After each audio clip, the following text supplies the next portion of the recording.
In my last video, we explored the 4 primary movements of the spine, and I thought today we could dive a little deeper into 2 of them as they go hand in hand in a very familiar movement, which I'm sure most of you have practiced in the past or do to this day.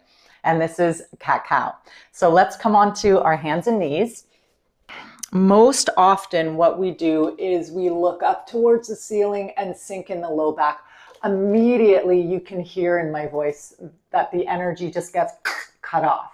And so what this is actually doing, this collapsing in the cervical spine and in the lumbar spine, is it's creating compression. And so this is not what we want to feel in the spine for long-lasting spinal comfort and health and suppleness.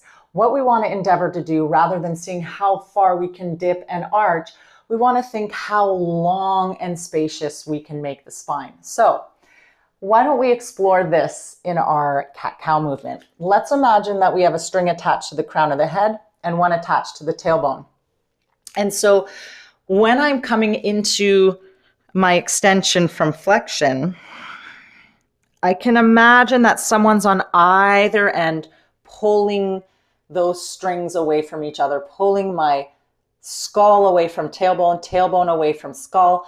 So I create a long low spine and a long cervical spine. And you can hear the breath, the energy flow much more freely.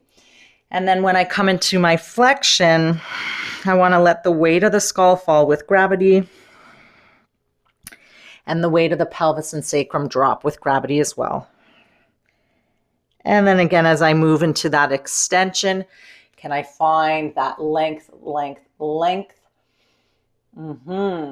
So you get to explore this in whatever way you choose to, whether you want to go in the way where we collapse in those areas or endeavor to find length. And I almost guarantee that you will choose length over compression. So if you want to dive a little more deeply into all the other movements of the spine and even go further with this one and learn more about extension and healthy back bending, then join Dr. Kyle and I for our Spinal Health and Mobility Workshop happening July 12th at Yoga Firefox. We will see you on the mat very, very soon, on July 12th to be exact.